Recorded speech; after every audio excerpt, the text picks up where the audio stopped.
In this lecture, we're going to talk about logarithms, or we're going to continue our conversation on logarithms, specifically properties of logarithms.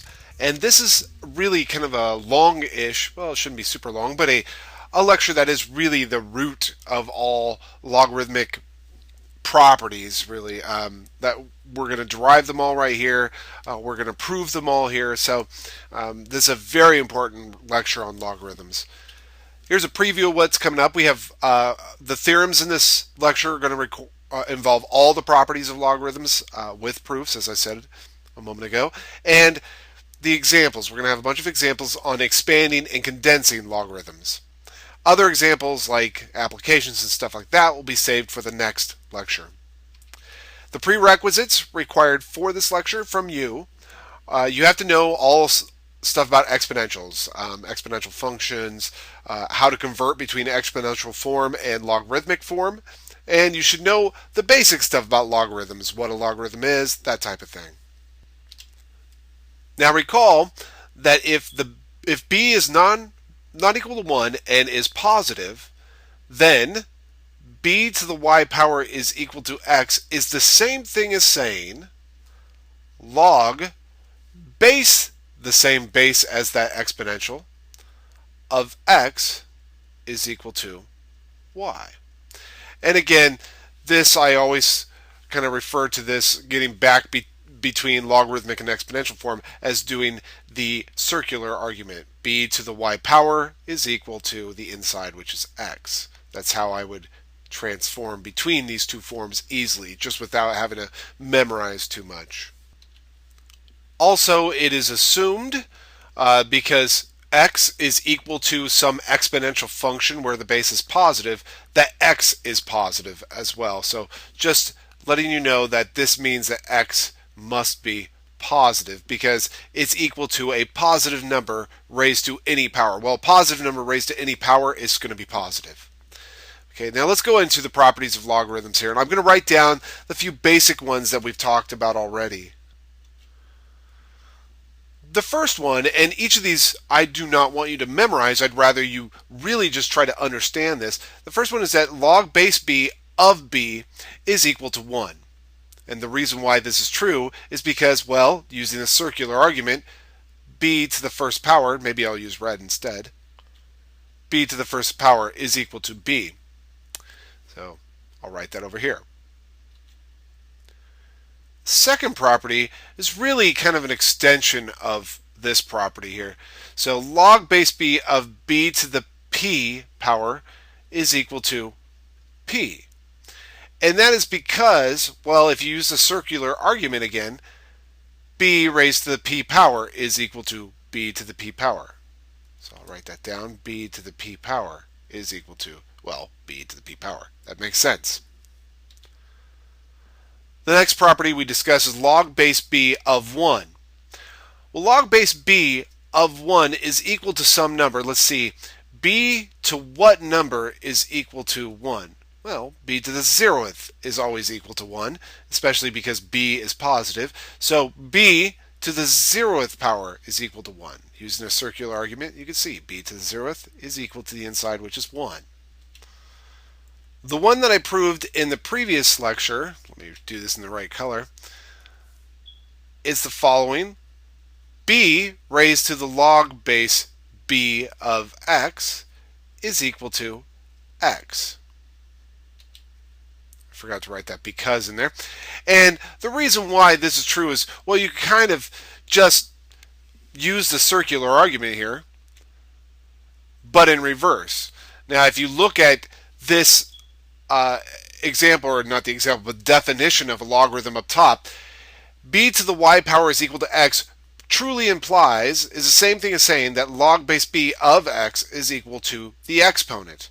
So this is true because log, well, the base of this exponent is b, so log base that b of x is equal to the exponent, and the exponent here is log base b of x. Okay, well then that's why that's true. I mean, there's not very much else I could say about that one. That's just true. And you could use the circular argument to see that it's true. B raised to this picture is equal to x. b raised to log base b of x, which is right here, let me highlight it, right here, is equal to x. So I guess that must be true then. Now those are our first four. There are actually a few more that we're going to go through in this lecture, and I'm going to prove each one of them. The fifth one is log base b of m times n. I'll just use those two letters. It could be any two letters I want, as long as those two letters, m and n, are positive. Okay? And remember, whatever goes inside a logarithm has to be positive, because remember, by definition, what's inside the logarithm here is what was equal to the exponential function. And remember, exponential functions are always positive. So you need the inside of your logarithm to be positive. All right, so log base b of m times n is equal to log base b of m plus log base b of n. We're going to prove it in a moment. Actually, I might as well prove it right now. So here we go. The proof of this property here. First thing I want to draw your attention to, and this is not part of the proof, but this is very similar to the following property for exponentials, that x raised to the m power times x raised to the n power. So notice I'm multiplying these two exponential functions, is equal to x to the m plus n. Notice when I multiply them together, we get an addition. Notice here with logarithms, when you multiply insides together, you get an addition. So this is very similar. It stems from this property. That's not part of the proof, but I'm just letting you know that it does stem from that property, because logarithms and exponentials are inverses of each other, so they should have some properties that are very, very similar. So now to the proof. And to prove something in mathematics, you usually have to either start with some supposition or something, or start with one part of your equation. In this case, I'm going to say, let's take a look at this stuff right here. I'm just going to try to figure something out about these two forms. I want to know what they're equal to. I don't know why. I just want to, let's just say. So let's go ahead and let log base b of m equal, well, I don't know what it equals to. Well, if I don't know what it equals to, then I'll just call that x, because I have no idea what it really equals to, right? And since I did that there, I'll just go ahead and say log base b of n is equal to, good letters, y. Okay. So really what we're talking about is that log base b of m times n is just x plus y. We're just pretending for a moment we don't know what those values are. And actually, we don't even know that log base b of m times n is equal to this. We just want to find out if it's equal to that. So right now, all I know is I have log base b of m and log base b of n, and I don't even know what they equal, so I call them x and y. The only thing I could do with these is really transform them into exponential form. So using a circular argument here, I could say, well, this means, or this implies, I guess, it's a good way of saying that. This implies that b to the x power is equal to m, and, well, b to the y power is equal to n. Well, this doesn't seem to be helping me. I don't think we're getting anywhere. So let's go ahead and focus in on instead this other part, because it seems like I'm going in circles here. So let's now zoom in on this bit right here. Let's just see what this turns into. So I'm trying to show that this green part is equal to the sum of those two yellow parts there. Let's see. So I have log base b of m n. By the way, I'll write thus log base b of m n. Well, I don't know what that equals to, but wait a second. I know that m is equal to b to the x and n is equal to b to y. I don't know what x and y are, but at least I know that m is equal to b to some power x and n is equal to b to some power y. So I'll just go ahead and write that in there. log base b of, instead of m, I'll replace that with b to the x. Instead of n, I'll replace that with b to the y power. Oh wait, I have a property actually that I could take advantage of here. A property of exponentials. So focus inside this parenthesis here. B to the x times b to the y. Well, that's just b to the x plus y. Okay, well, I don't know what to do now. Maybe I could resort back to looking at one of my properties here. See, I have log base b of b to a power. Let's see. Oh, look right here. Log base b of b to a power is just the power. So, log base b of b to this power, x plus y, should equal just the power itself, x plus y. Huh, that's pretty cool. Okay, but wait a second. I don't want to end up with x's and y's. I want to end up with these logs and stuff like that. Do we know what x and y were originally? Sure we do. X is just equal to, from this statement right here that we started with, x is just log base b of m, and y is just log base b of n. So I'll go ahead and fill those in. So x is just log base b of m. We have a plus sign, and then y was just log base b of n. And all of a sudden I look at this and I go, wait a second, log base b of m times n, which is right here, is equal to log base b of m plus log base b of n. I've just proven that log base b of m times n is equal to log base b of m plus log base b of n. Now that is pretty cool. QED means end of proof, quod erat demonstratum, so it has been proven. This theorem, which is our fifth property here, is a very important theorem to use for anytime that you're working on a section in mathematics for properties of logarithms, but otherwise I rarely use this theorem. It's only really used in a proof later on, in my opinion, and you use it obviously in this section, if you're doing homework in a section that it requires properties of logarithms. But the most powerful theorem in logarithms we have not even yet stated, so we'll get there in a moment. So this one, by the way, is one that I often tell students they have to kind of memorize because it's not one that's easy to prove. You saw the proof here. It's a little convoluted. It takes a little thought. I would love it if you could wrap your mind around it, and that'd be great if you could. You'd be an excellent student if you could. But it's very difficult to just prove it on the fly unless you have the proof memorized. So each of the other ones, like property 1, 2, and 3, those pretty much fall out really quickly. Even property 4 is okay, but property 5 is very difficult to prove if you forget. Same thing with property 6, actually. But as long as you know property 5, property 6 should be okay. Property 6 is just saying that the log base b of m divided by n is equal to.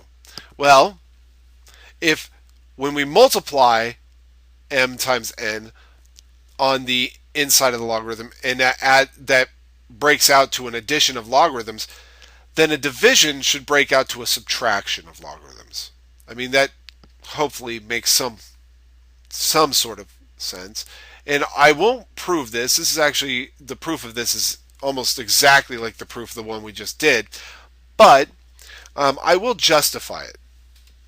The justification is more, well, maybe not a justification, but more of a correlation with exponential functions. Again, recall that with exponential functions, if you have x to the m over x to the n, in other words, you have a division, it leads to x to the m minus n. And that division led to a subtraction. And the same thing is true with our properties here. This division breaks out and leads to subtraction. Just remember that it's m times n on the inside of parentheses breaks apart to the sum of two logarithms, and m divided by n on the inside of parentheses breaks out to a subtraction or a difference of two logarithms. But those two are kind of inconsequential to me. The one that I really, really, really love, and probably the most important one that the most important theorem, I think, in my opinion, in logarithmic functions is the seventh one. This is the basis for solutions of logarithmic equations. The log base b of any number to the p power is going to equal p times log base b of x. So log base b of x to the p power is just p times log base b of x. In other words, a lot of students love to see the action of pulling the exponent out front. And that's exactly what happened. We took the power of p and pulled it out front. And this is the one where I often say is really the backbone of all logarithms. This is the one that allows us to really understand that logarithms undo exponents. In other words, if you take the logarithm of an exponential function, the power can pop right out front. So it unlocks exponents. This property extremely useful. The proof of it is actually not so bad. The proof of the log base b of x to the p is equal to p log base b of x goes something like this. You start with log base b of x to the p power. So that's log base b of x to the p power, and pretend as though nobody told you what it's equal to. Okay. The only thing that I could really do if somebody said, I don't know what this is equal to, all I could do is say that's log base b of x times x to the p minus 1. Remember, x is like x to the first, so if you multiplied these two things, x to the first times x to the p minus 1 means you add their exponents, right? So that'd be x to the 1 plus p minus 1. The 1's will cancel and you'll get x to the p, right? So all I'm doing is just taking out one power from that x to the p. So there we go. We have it right there. But wait a second. We have a theorem here, this number 5, that says if I have the product of two things inside a logarithm, that I could break it apart into an addition. So that means I could break this apart into the log base b of x plus the log base b of x to the p minus 1. And then you think, well, that looks nothing like this. Well, it doesn't. But, hold on a second. That's equal to log base b of x plus this log base b of x to the p minus 1. I'm going to do the same trick again. That's log base b of x to the first times x to the p minus 2 now. So I'm stealing another power away. And again, I can break this apart into an addition. That's going to be log base b of x for this first little bit right here. That's just that. Okay. Plus, now I'm going to break up this logarithm. Log base b of x plus log base b of x to the p minus 2 now. Wait a second. I have two of those log base b's of x's, so let me just write that down. I have two of those log base b of x's plus log base b of x to the p minus 2. Well, I can continually peel off like this. You could see, like, I could do this step again by just stealing another power out of this p minus 2, so it becomes a p minus 3 power, and splitting that again, where that 2 log base b of x is just me rewriting this little bit right here. So these two match up. And then the last two terms here are just me splitting this logarithm. And of course, the first two terms there will combine and become 3 log base b of x. and then plus log base b of x to the p minus 3. Well, okay, you can see this pattern is going to continue. We'll keep stealing powers away from this. So equals dot dot dot. We'll keep stealing powers away from it until we've stolen all the powers from it. Well, if you steal all the power from it, you stole p of them. So you will have p of these log base b of x's. So through a chain of equalities, that's what we call this, a chain of equalities, log base b of x to the p is equal to this, which is equal to this, which is equal to, and equal to, which all comes down to this. So in other words, our theorem, log base b of x to the p, must equal p log base b of x. Now that's actually not the proof, to be honest with you. So if somebody wants to leave a message saying that's not the proof, that's just a justification, you're absolutely correct. A proof has to be done using more advanced techniques, but that's a great justification. If you're in pre-calculus, you can do the proof using induction, and that's how you would do the proof, or in calculus, whichever.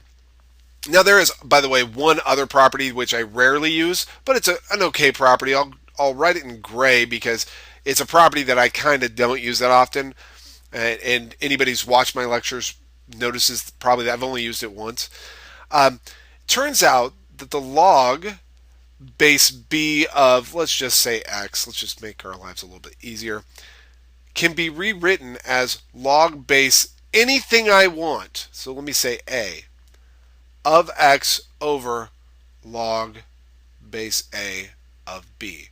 As long as those a's are non-unit, in other words, not 1, and they're greater than 0, or they're positive. So they're positive, they're not 1. I could change the base of this logarithm to any number I want.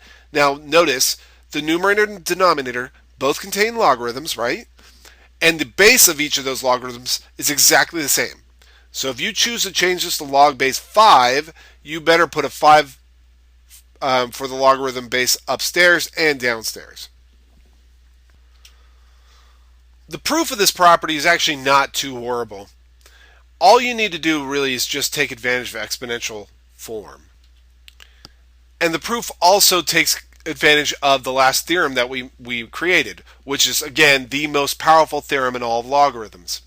So let's start by saying let y equal log base b of x. Very simple start to all proofs is usually something very minor, like, hey, I don't know what this is, so let's call it y. Now, if I'm starting with this, and I can't just immediately say, well, therefore it equals log base a of x over log base a of b, because I haven't proven that yet. I have to, somebody's throwing the gauntlet. Somebody said, prove this to me, so I have to really take my time and prove it. Well, one thing I know is that I could rewrite this in exponential form, right? B to the y should equal the inside x. So in this case, we'll say then b to the y must equal x. So you kind of stare at that for a while and we think and we're like, well, let's see, I want to get it to look like log base a of x over log base a of b. One thing I can do is, you know from equations, you can add 3 to both sides, you can subtract 27 from both sides, you could divide both sides by pi, you could multiply both sides by 38, you could take the square root of both sides, you could square both sides. You could also take the logarithm, base whatever you want, of both sides. So let's go ahead and take the logarithm base a of both sides. I mean, we could do that. It doesn't mean that it gives us an answer or anything, but let's go ahead and do that. So therefore, the logarithm base a of the left-hand side should equal the logarithm, again, base a of the right-hand side. They have to be the same base, obviously, because I'm doing it to both sides. Whatever you do to one side, you have to do the other side, and it has to be the same. And now I can use that last theorem, which that last theorem said log base whatever of whatever to a power. I could steal the power out front. Let me just show you the theorem. The theorem in red here. Log base b of x to a power. I could pull that power out front. Okay, so that's what I'm going to do in this proof. I have log base a of b to the y. I'm going to grab that y, the entire exponent, and pull that entire exponent out front here. So I will get the following. Y times the log base a of b is equal to the log base a of x. Now let's go ahead and solve for y here, because, well, it's an old habit. Plus, I see if I divide both sides by log base a of b, I'll get log base a of x over log base a of b, which is something in my final, what I want to prove. So let's see if that helps out. So I'll draw it in blue here. I'm going to divide both sides by this picture. And remember, I like to talk in math, I like to talk about pictures. The pictures have to be exactly the same to cancel. These two pictures are exactly the same, so they cancel out very nicely. And I'll get the following, that y is equal to log base a of x over log base a of b. Now notice I'm not canceling the words log base a. I can't do that because this entire picture upstairs is not exactly the same as this entire picture downstairs. They cannot cancel. Okay, so you can't just cancel letters like that. These are functions. So they have to do something to x. Top one has to do something to x, and the bottom one has to do something to b. And then once it does that, then you might be able to cancel things, but not until you let that machine run. Well, this is where I want to end up, but it sure doesn't look like what I wanted to prove, right? Oh, wait. Hold on. Y happens to be equal to log base b of x. That's what we started with. Y is equal to log base b of x. So this y right here is log base b of x. Aha! That means that log base b of x, this little business right here, which is y, is equal to this stuff. Log base a of x over log base a of b. And there you have it. That's the proof of it. Okay? That's called the change of base formula. That's a proper name for it, I suppose. I suppose that's what everybody calls it in textbooks. But again, I generally don't use it because when I take the logarithm of both sides of a function, I generally take either log base 10 or log base e, which is something I haven't talked about yet, but usually log base 10. Mainly because log base 10 is a logarithm that my calculator can handle. Why would I want to take log base 5 of both sides or something like that? That's ridiculous. So let's start going into the examples now that we have all the theorems down, and let's start using them. So there are two basic styles of examples. They're kind of just as typical silly textbook examples of expand and condense or contract.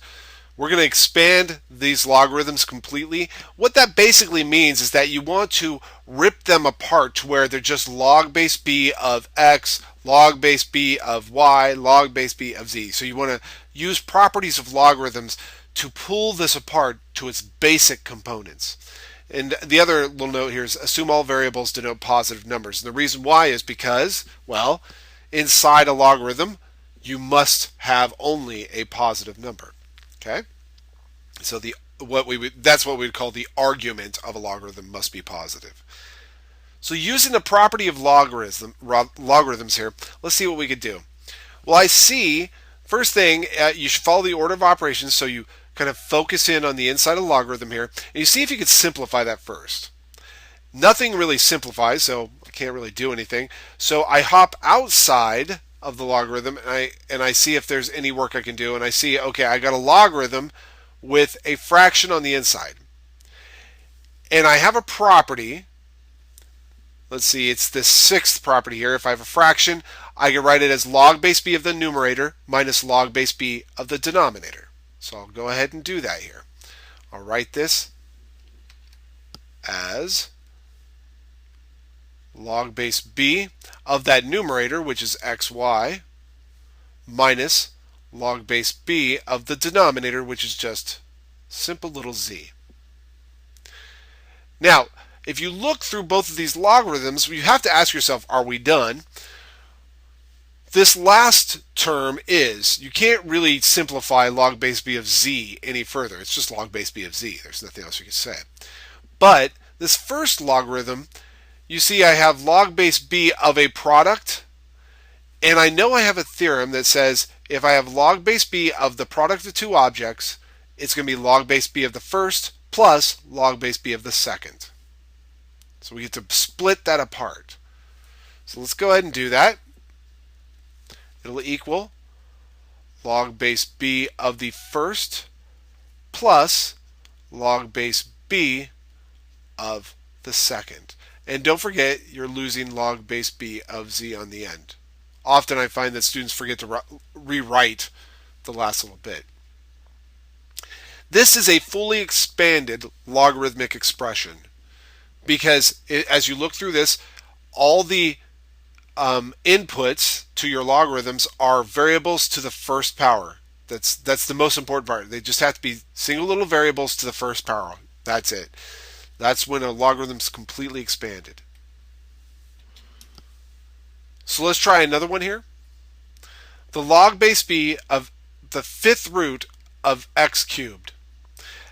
Often, root notation or radical notation and logarithms do not work well together. So you want to rewrite that in terms of rational exponents. That's going to be x cubed being raised to the 1/5 power, or in other words, it's going to be x to the 3/5. Now this is not actually simplified yet. This is not expanded completely. We can use that property that says, oh, if I have a single variable raised to a power, do this one right here. If I have log base b of x to a power, I could pull that power out front. So here I have log base b of x to a power. I could pull that power, that entire power, out front. So here we go. Let's go ahead and do that. That'll be 3/5 log base b of x. Notice now my logarithm has a single power on the x. That means we're done. So let's ramp it up a little bit here. We have log of 5x times the fourth root of 3y over z. There's a lot of action going on in this one, so let's take our time. Let's see, I have a couple things being multiplied here, actually 3 things being multiplied on the inside of this logarithm. And so I'll have, remember when objects multiply, it leads to addition, so this is going to be log of 5. Remember the base is 10. I'm not going to write base 10 because there's no point, but it is assumed to be base 10. So it's going to be log of the first factor plus log of the second factor plus log of the third factor, which is the fourth root of 3y over z. Now, those first two are actually pretty much nice and clean. And by the way, I don't know 10 to the power, some odd power is equal to 5. I have no idea what power of 10 turns into 5. So that is a perfect form right there. You don't need to clean that up. That's just log of 5 right there. But this last term, remember I just told you radicals usually don't work well with logarithms, so I'm going to change that to rational exponent notation. So let's see, this is equal to log of 5 plus log of x plus log of, and I have a 3y over z being raised to the 1/4 power. Now I have a log of something raised to the 1/4 power means that I could take that power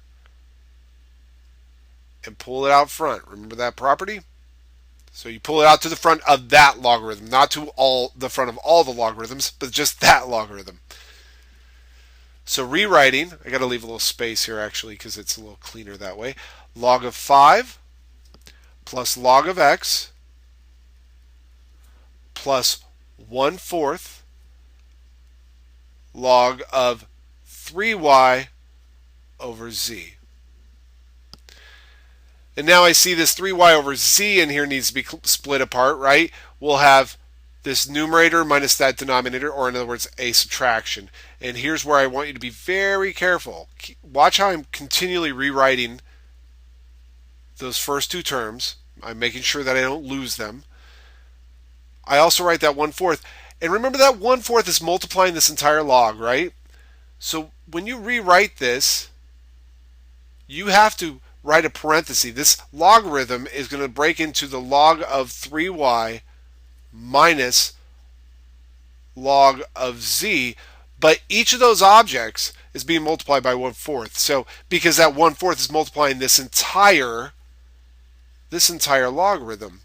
So I have to make sure that in the end, when I split it, it's still, both of those are still being multiplied by 1/4. So this is the best way to do it. Just write a parenthesis on there. And you can leave the parenthesis there if you want for a little bit until you're done expanding. So let's go ahead and continue forward. That 3y can even be split apart, right? So that's going to equal log of 5 plus log of x plus 1/4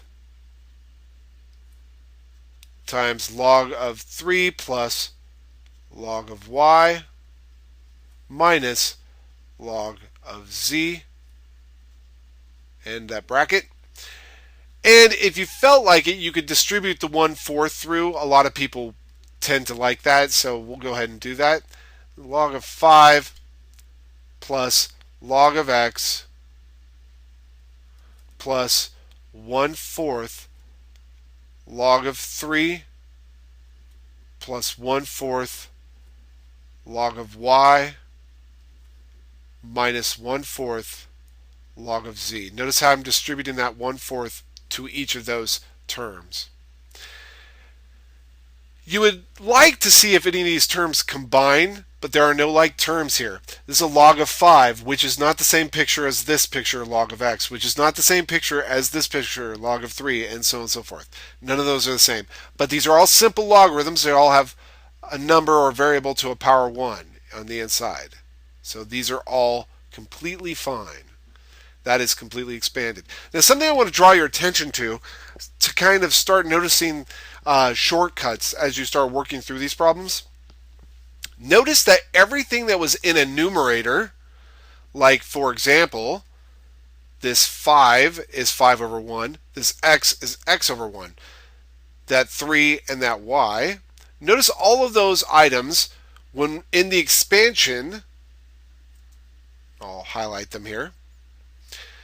Notice that they were all positive. And there is a plus on that log of 5.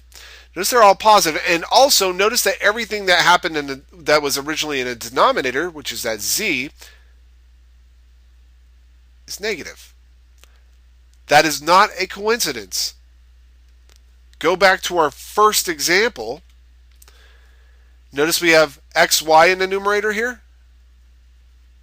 And notice that when we got to our final answer, the logarithm with y in it was positive, and the logarithm with x in it was positive. Notice in our example that z was in the denominator, and the logarithm with z in it was negative.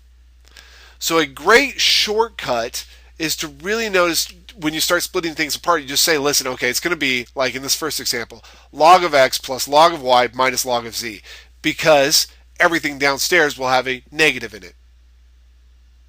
Okay? Or a negative in front of it, in front of the logarithm. Notice in the second example, there was no denominator, so there were no subtractions in our final answer. So let's do one last expansion example, and this time we're going to take advantage of our newly found quick technique, which is everything in numerators splits into logarithms that are positive, and everything in denominators splits into logarithms that are negative. First thing you want to do is focus on the inside of a logarithm to see if you can clean anything up in here. And what I can see in there is something that does clean up, actually. You might not see it. Like, for example, there are no r's that cancel between numerator and denominator. There are no h's either. I would not ever distribute the x through. You always want to keep things as factored as possible. But that being said, if I want to keep things as factored as possible, see this bit right here? That's a difference of squares. that can actually be factored.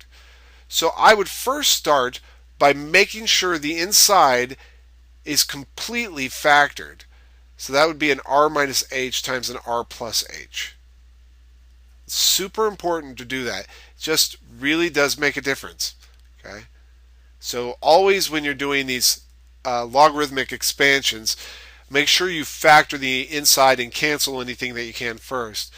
Beyond here, each factor upstairs is going to end up as a positive logarithm. That is, you'll have a positive log of r plus log of h to the fifth plus log of r minus h plus log of r plus h. And then everything downstairs, which I'll go ahead and highlight right now, everything downstairs will have negatives in front of it. So minus log of x minus log of y minus z. Now we start looking through these to see if any of these can be simplified further. It turns out that one of them, and only one of them, can simplify further. This one right here, this power, can be brought out front. And then as I rewrite this, I'll tell you why the other ones don't simplify. Well, log of 5 doesn't simplify because it just doesn't. So 5 log of h plus the second one, or I'm sorry, the third one, which is log of r minus h. If you look through our properties, we do not have one that says log of something plus something splits apart, right? None of these have a plus or a minus inside the logarithm at all. You will never see a theorem like that. So do not think that you can split apart a addition or subtraction that occurs on the inside of a logarithm. If you have an addition or subtraction, you're stuck with that addition or subtraction. There's no other way to simplify it. It's just there. So everything left that I have additions or subtractions with, I just have to rewrite them. There's just nothing else I could do. That right there is fully expanded. There's nothing that combines. And you can guarantee nothing combines if you just take the time to simplify your logarithm in the beginning. So now we've laid some great groundwork to work backwards, because working backwards is pretty fast once you understand how to expand a logarithm. Condensing a logarithm is pretty fast. So here we're asked to condense the logarithmic expression. Assume all variables are positive. Again, because inside a logarithm the domain of a logarithm is basically positive numbers, so you must only insert positive numbers into a logarithm. All right, first thing I'll do here is I look at this. Now a lot of students start this problem and they just say, oh, that's like log of xy, right? Because you have a log base b of x plus log base b of y. It's not necessarily that. If you look at the theorem, the one I'm referring to is this one right here. If you have log base b of something plus log base b of something else, yes, you can combine it into one logarithm. And it's the product of those two somethings. But it's not 5 times the log base b of m plus 2 times the log base b of n. It's a single log plus a single log. So we have to get we have to get these logarithms to have unit coefficients or lead coefficients of 1. So I'll do the opposite of our very special property here, this seventh property. Instead of bringing a power down, I'm going to suppose that I start with a power out front of this. I'm going to bring the power up to the exponent. So let's go ahead and do that in our example here. I'm going to bring that 2 up to the exponent. Notice I'm just going backwards. I'm bringing this 5 up to the exponent in the y. If I do that, I'll get log base b of x to the second power, so it's a single log base b of x to the second power, plus a single log base b of y to the fifth power. Now that these are single logarithms with the same base, and it is required, by the way, that their bases be the same in order to use this theorem, we now know that these two can be these two terms can be rewritten as a single term, log base b of the first input times the second input. So it's log base b of x squared times y to the fifth. That is completely condensed. That's all there is to it. You can't go any further than that, so that's as good as it gets. That's what you want. And when you condense a logarithm, by the way, you want to make sure your lead coefficient is 1, and it is in this case. Let's do another example. So here, in this case, I have a lot of action going on. I'm going to clean up things first. For example, I'm going to distribute that -2 to each of those. You don't have to do that, actually. You can combine these first. In fact, maybe I should follow the order of operations. Let's follow the order of operations. The order of operations says focus on the inside of the innermost parentheses, which means on the inside of each of these logarithms.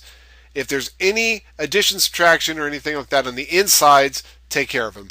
But I look on the innermost parentheses there, there's no addition, subtraction, multiplication, nothing like that. So the next thing I do, again following the order of operations, is I focus in on the next outermost set of parentheses, which is this set right here, right? So I have log base b of 3 minus log base b of pi. Okay, that means, remember, if one of them is positive and the other one's negative, that means the one that's positive will be in the numerator and the one that's negative will be in the denominator.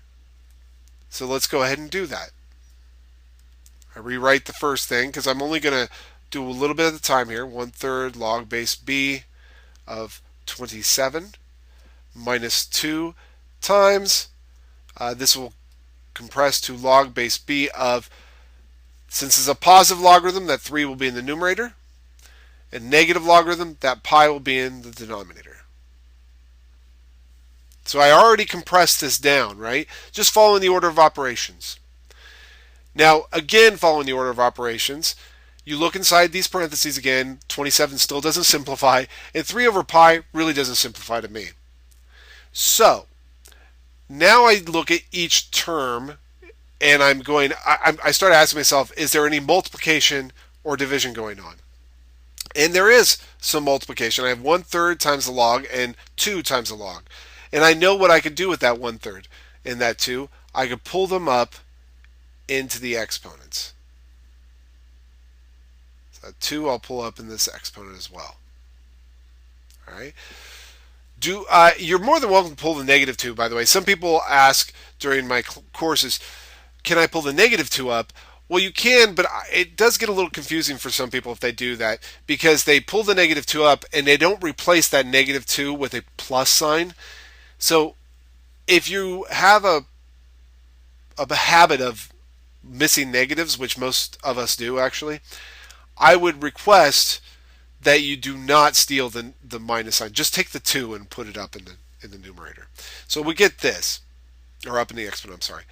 We get this, log base b of 27 to the 1/3 power minus log base b of 3 over pi being raised to the second power. And again, follow the order of operations. Innermost parentheses. So inside this parentheses, I see I can actually now do something. I've all of a sudden created work on the inside of a parenthesis. I could take the cube root of 27 pretty easily. That's just 3. And over here, I can actually apply this square as well. So I can clean this up a little bit before I go any further. This is going to be log base b of 3 minus log base b of 9 over pi. Oh, 9 over pi squared. Whew. Somebody was likely about to type something to me. Yeah, right? It's the square affects both the 3 and the pi, so it's 9 over pi squared. There we go. Whew, almost messed that up. At this point, I'm going to go ahead and, again, do one last little check on the inside.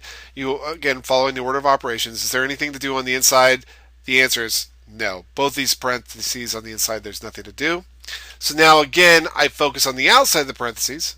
Well, I ask myself, is there anything multiplying this? No. Anything multiplying that? No. Is there any addition or subtraction? Sure, there's a subtraction right here. And I know I have a theorem. Theorem for subtraction, right? We have this log base b of something minus log base b of something else.